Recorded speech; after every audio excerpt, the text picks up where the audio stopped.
Okay, it's time to continue. Do you guys have any questions before we do so? Let's pause on Logix Pro for just a minute and talk about the project that will come up sooner rather than later. I had a meeting with Professor Coffey and Professor Finnegan, both of whom teach in CGT, Computer Graphics Technology, and Andrew Takami, our director here. All of them are very excited about the Christmas display project. Now, probably what we're going to do is start working with one of Professor Finnegan's courses. And I think I told you guys the goal is to have a Christmas display that will be after the semester's over, of course, but we're going to pre-make everything so we can use it at the end of the semester. But the goal is to display something for the public to interact with on the front of our building. How many of you have seen projection mapping before? Anybody? A couple of you. Let me show you what projection mapping looks like. You can do some very, very interesting, very neat things with projection mapping. So, right across the river from us, the University of Louisville did some projection mapping. You know what, it'll be a whole lot easier if I just go into my email. So I can get my meeting request there. I've got links. I'll put links on the Blackboard side as well. Let's see. Calendar. That's not what I want. Yeah, that is what I want. Meeting.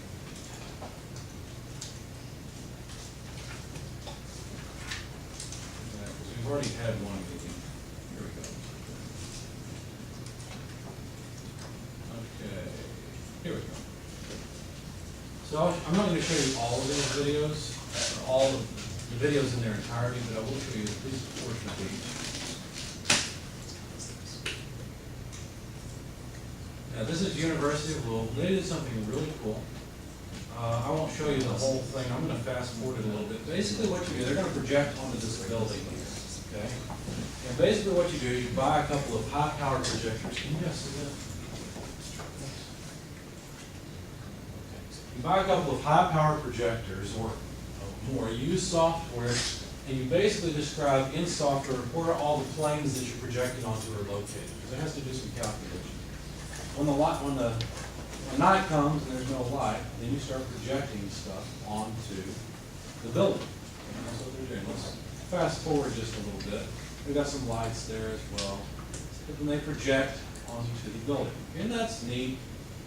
It just looks like colored lamps. It doesn't look all that interesting. Then you get into something a little bit more interesting. Okay, they've got the thinker statue sitting out front. Then they blow up the thinker statue. Okay, so it's like it's much larger because they're projecting this image onto the building. You can see the actual thinker statue down lower. They're just projecting a picture of it onto the building. Okay, and that's kind of interesting.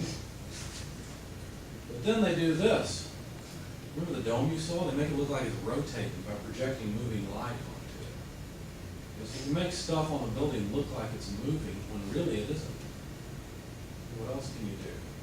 Let's fast forward a little bit more. You can completely change what's being displayed. You can still barely see the building, but essentially what they're projecting is information about how that particular school has advanced. Some of the important people that have advanced the schools. I don't know exactly what this is, but it's words that I suppose they would recognize if we were part of that school. We would know what these words were all about. And if we could see it with high enough resolution, we could read them.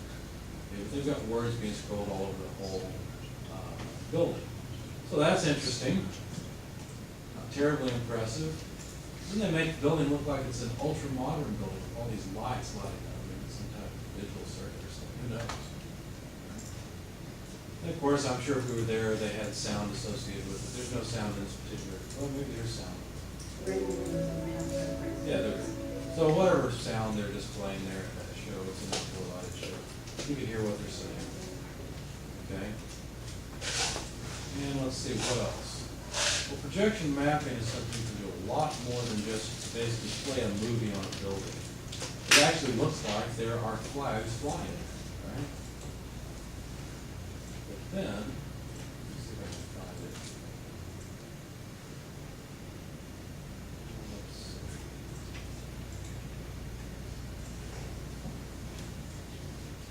somewhere they made the building explode, basically. It's pretty neat.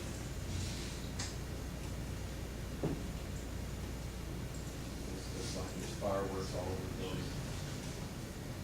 I don't see it right off, and I don't want to waste time. Basically what they did is they projected an image that just lit up the building, essentially. Where is the building? So you can see what it's made of. That's fine. You can see that the building itself is made up of brick. Well, they displayed light showing the pattern of each brick, and then they made all of those bricks just kind of fall.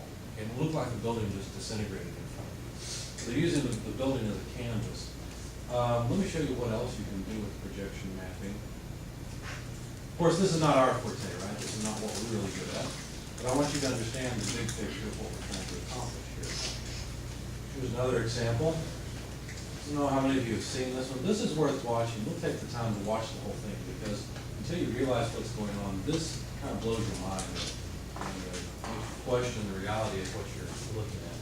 This is all filmed with camera. There's no special effects added afterwards, no modification of any of the film. Okay. But eventually, towards the end, you'll get to see what's really going on. Is the aspect ratio off? Is it okay? All right, I can't tell from this. And I think there may be music.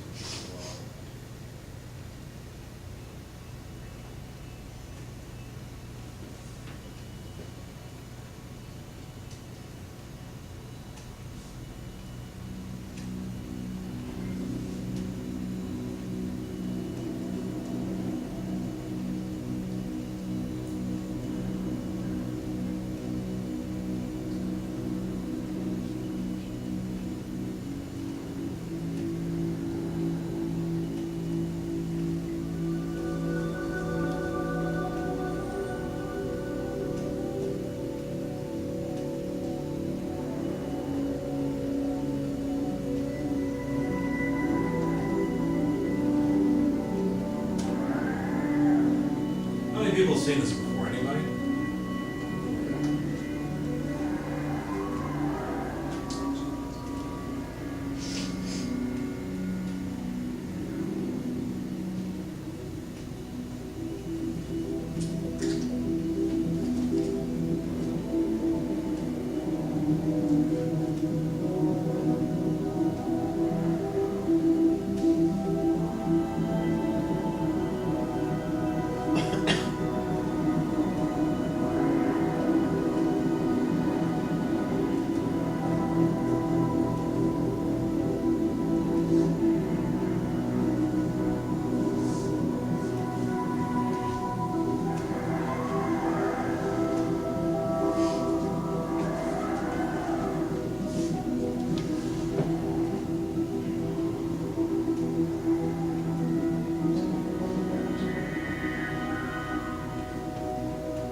do there? Well, they had two robots that move screens around.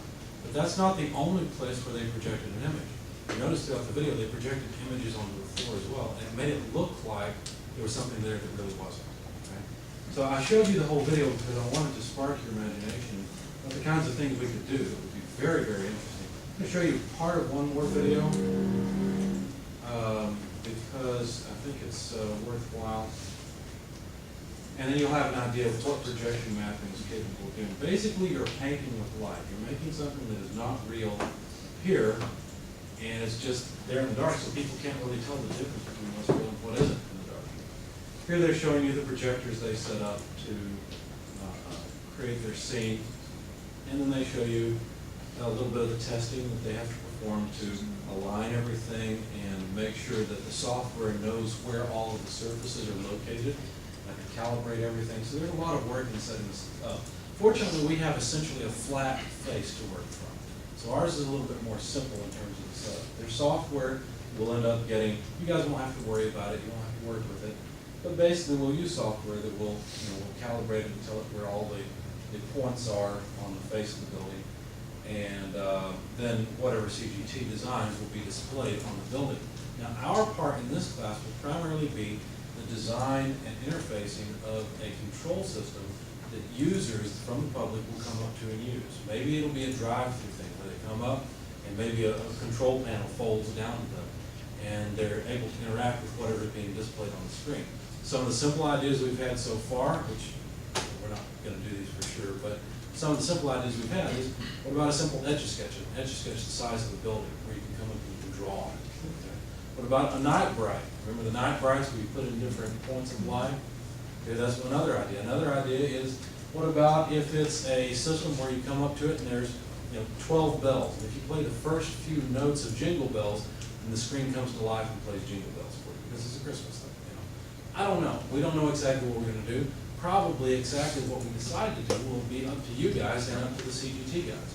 We'll have a big brainstorming session where me and Professor Finnegan and maybe some other people are there, and we'll decide, okay, what do we want this to look like? What would be cool to do? Because we want you guys to be excited about it as well. Okay?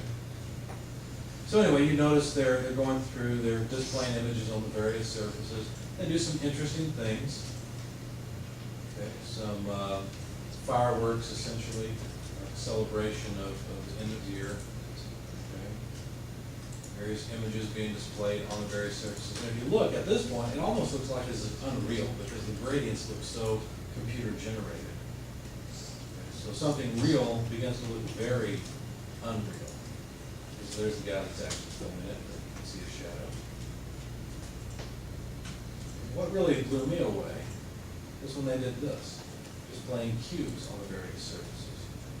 And they can move around and change. Quite interesting.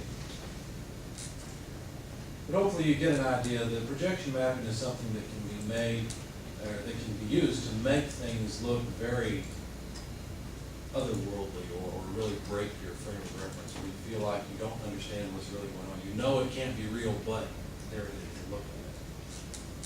It's very entertaining. Okay. So do you have an idea of what projection mapping can be used for?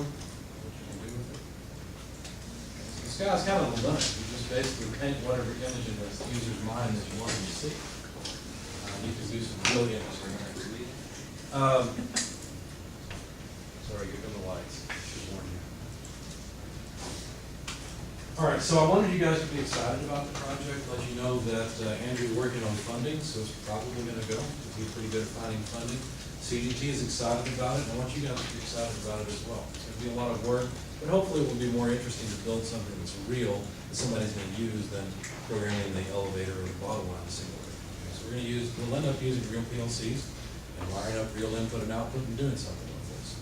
Okay, so we have to decide what it'll look like and what it's going to be. But that's essentially up to you guys. And like I said, we'll have formal brainstorming sessions where I'll take you through the process of brainstorming because as engineers, we usually make some mistakes during brainstorming. I want to help you learn how to do that because in real companies, you have to do real brainstorming as well.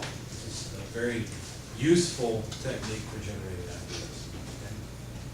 While we're talking about it, I'll go ahead and tell you about one of the other courses I ran and what happened. And I taught a mechatronics course. And to take that mechatronics course, you had to already have taken this course. You had to already learn about bits and bytes and things like that. We used a microcontroller instead of a PLC for programming. Okay? Now, to get the students interested, what I did is I brought in a pinball machine. I found a pinball machine that was essentially electromechanical. It wasn't as fancy as today's pinball machines. I bought it for $100 from some warehouse essentially over in Louisville. Brought it over here. It didn't work. Got a volunteer ECET student to figure out what was wrong with it. He found a couple bad diodes and power supply we replaced it, got the thing going and running. Then I brought it into the mechatronics class and said, okay, what do you want to do with this? And we started brainstorming. This was a game that was called Kings of Steel. Okay, so it was the theme of the game and the graphics was knights in shining armor. And essentially you bounced a ball around and tried to hit targets like they were archery targets. You got scoreboards. So it was a neat game. It was an older game. We were trying to decide what we were going to do with it. So we had a brainstorming session. I'll go ahead and tell you a little bit about brainstorming. One of the most important things during brainstorming is to generate as many ideas as possible.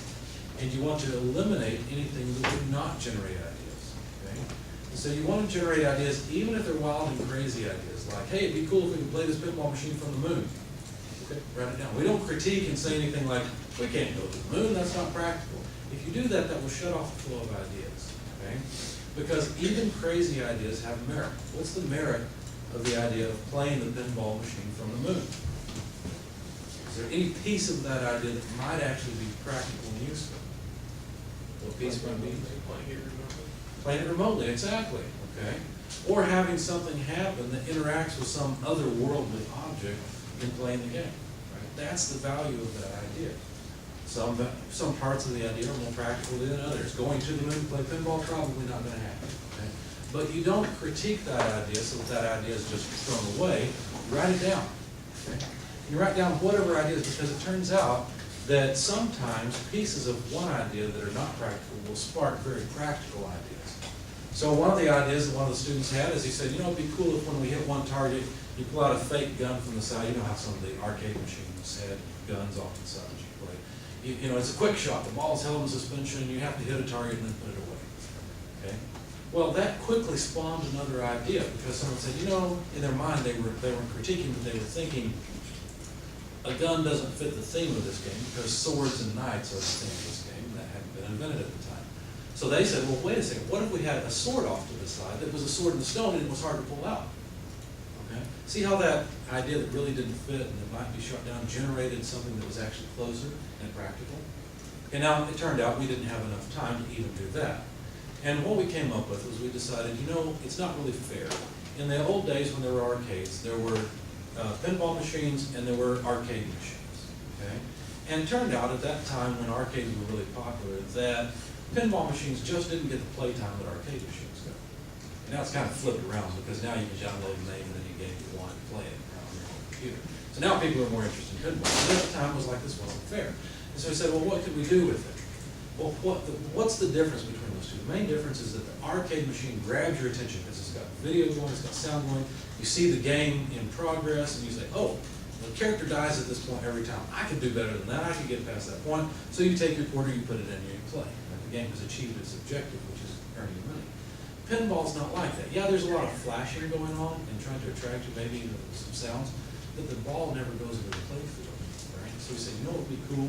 What if that pinball machine would play itself? That would be cool, just like an arcade machine.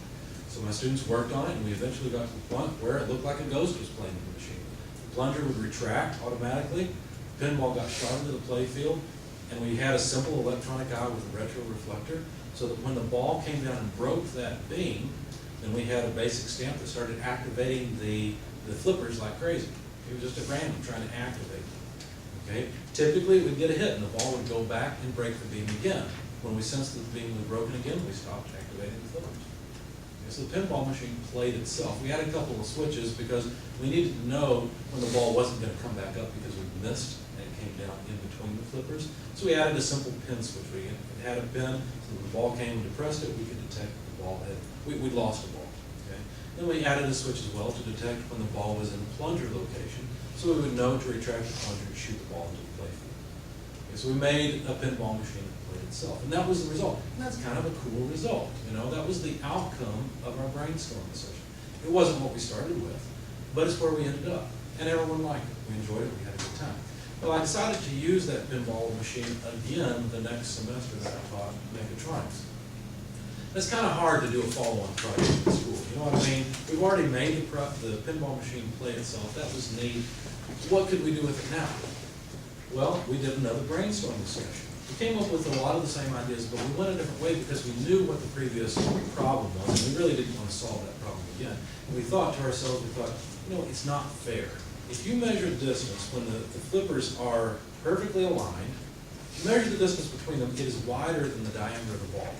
And good pinball players know that you've got to move the pinball machine a little bit. You have to cheat just enough without it catching you to really play good pinball, right? And so we said, that's not really fair. We don't want to have to cheat. So what we're going to do is add a sensor that's very carefully placed between the flippers so that it detects the condition when the ball came right down the middle and wasn't off to the side enough for the flippers to hit. We're going to detect that condition. When that condition is tripped, we're going to add a jet of air that pushes the ball back into the play field. So that's what we did, and it worked, and it was fun. Okay, so a second really good idea was generated from this brainstorming process. Okay, so one of the keys to brainstorming is not critiquing ideas. Okay, so that's one of the things we're going to go through eventually. Hopefully, we'll have the CGT students join us because they will probably have very different ideas from what we will have, and we'll just write down everything, and then we'll pare it down to something we can actually do that will work well. Does that make sense? I've been in brainstorming sessions before with companies where we were trying to generate ideas, and upper management was shooting them down like crazy. We'd always come out of meetings and go, you know, because that's what they did. They didn't seem to realize that you don't shoot down ideas in brainstorming. Yes, we're not going to do something that's impractical and that will break the company's budget, obviously. Okay? But we want to generate as many ideas as possible and then pare them down, because that's when we'll get good ideas. Now, if you think that you alone can generate good ideas, you're probably wrong. That's what I thought too. I became a design engineer and they said, hey, go solve this problem. I came up with a solution, made a bunch of prints for all these drawings that I wanted to have made, and then found out that I'd made, you know, I missed something. I take them over to my coworkers and say, hey, look at what I created. And they say, well, why didn't you X, Y, Z, right? I go, oh, of course, I should have done that. And what I found very quickly is that if I combine my ideas with other people's ideas, the whole was greater than the sum of the parts. We'd end up with ideas that were really good, solid, easy to do, inexpensive ideas, and sold well. Okay, so I've quickly learned the value of working together and putting my ideas with others' ideas. Okay, so that's something you're going to experience in this class. All right, now that I've talked to you for a few minutes and woken you up, how about if we go back to Logics Pro and put you to sleep? I mean, teach you. Okay, we've kind of beaten the crap out of this problem, right? It's pretty much done. It works fairly well. Why don't we go on to another simulator? Now, before I move on, the type of programming that I've done here is what I don't know what it's really called. I call it by the seat of your pants programming, right? We're just throwing instructions in there, doing what makes sense and making it work, okay? That's all right, that's a good skill to have. Let me shut off my set of lights so we can actually see this. There we go. It's okay, but it's not a very structured way to program. I'm going to teach you a couple of other ways of programming that will help add a little bit more rigor to the process. Okay? If you don't know how to get started, it's helpful to have a method to follow. One of those is going to be called state machine programming. Have any of you guys ever dealt with state machine programming? Okay, so you already know what I'm talking about. Okay? So you're going to learn a little bit about that. That's probably the most difficult way of programming, at least in this class. But I'll explain it as we go. Anyway, let's do something simple. Let's use truth tables. Now the ECETs have already probably seen truth tables, right? Okay, so you know what I'm talking about. Well, you can use truth tables for programming. Now there are ways to include past history in truth table programming, but we're going to do something very simple. We're going to simply make the outputs the functions of the inputs, not of the past. Okay? This is a box filling problem. The idea is that we're going to take this box along, we're going to stop it underneath a hopper, and we're going to fill it and then let it move on. So we're going to try to use truth table programming to make that work, and we'll encounter a problem along the way, which we will fix. Okay? So essentially what we're going to do is set up a table that has inputs on one side, and we will determine what the outputs should be on the other side. Now, if we were to set this up with all possible inputs and all possible outputs, we could program it that way. That usually takes a long time and is really not what we want to do. We need to decide which outputs should depend on which inputs. Okay, now let's go ahead and just list the inputs and outputs so that we know what they are. Let's see, inputs, what all do we have? We've got a prox sensor on I:1/3. That's down here. What a prox sensor is?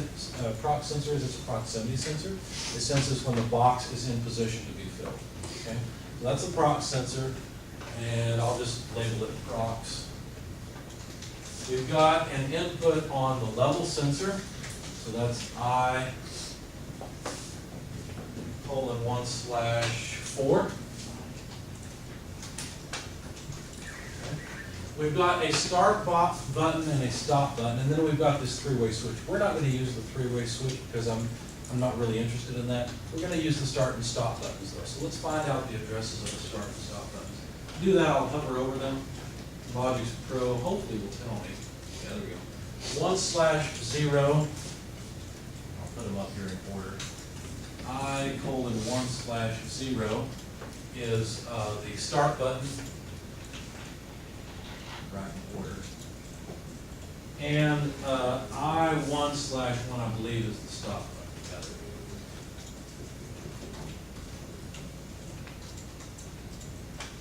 Now the outputs, we've got a bunch of lamps. We've got 3 lamps.